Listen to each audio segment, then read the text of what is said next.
লংকাৰ উদালি ডাবলঙৰ পৰা বিবাহিতা মহিলা নিৰুদ্দেশ। যোৱা ইংৰাজী ৩ নৱেম্বৰৰ পৰা নগাঁও জিলাৰ লংকা উদালি ডাবলং স্থিত স্বামীগৃহৰ পৰা এগৰাকী ২০ বছৰীয়া বিবাহিতা মহিলা নিৰুদ্দেশ হোৱাত চাঞ্চল্যৰ সৃষ্টি হৈছে।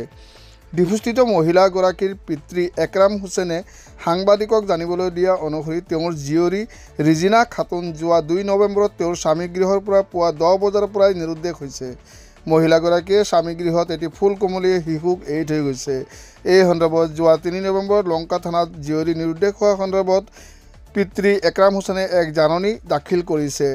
কোনো সদাশয় ব্যক্তিয়ে মহিলাগৰাকীৰ সন্ধান পালে নিকটৱৰ্তী থানা বা ভ্ৰাম্যবাস নম্বৰ 8891720837 আৰু 7086876613 নম্বৰত ফোন কৰি যোগাযোগ কৰিবলৈ মহিলাগৰাকীৰ পিতৃয়ে অনুৰোধ জনাইছে।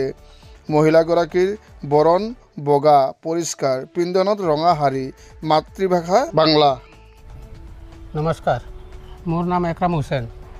মোৰ ছোৱালী এজনী লংকা ডাবলংতে শাদি দিছিলে। এনেকৈ শাদি দিয়াৰ পিছত ইয়াৰ ২ তাৰিখত ছোৱালীজনী কেঁচুৱা একজন ৰাখি পেলাই হেৰাই গ'ল।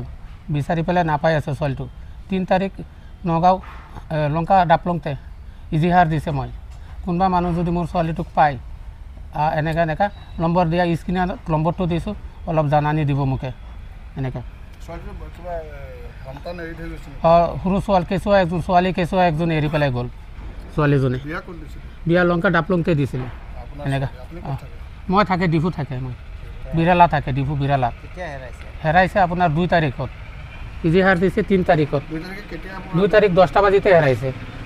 ঘৰৰ পৰা জোৱাইবিলাকক কামত গৈছে, জোৱাইবিলাকে কামত গৈছে। যোৱাৰ পিছত লাষ্টত আহি পেলাই চাই আছে ছোৱালীজনী কেঁচুৱাটো ৰাখি পেলাই নাই, নাপাত্তা হৈ গ'ল ছোৱালীটো। তাৰপিছত আমাৰবিলাক ইমান দিন পৰা বিচাৰি আছে, এতিয়ালৈকে পোৱা নাই মোৰ ছোৱালীটো। কোনোবা মানুহ যদি দেখি পায় কোনোবা জেগাত নম্বৰ স্ক্ৰীণত নম্বৰটো দিছোঁ, অলপ যোগাযোগ কৰিব, মোকে জনাব অলপ আমাৰবিলাকক।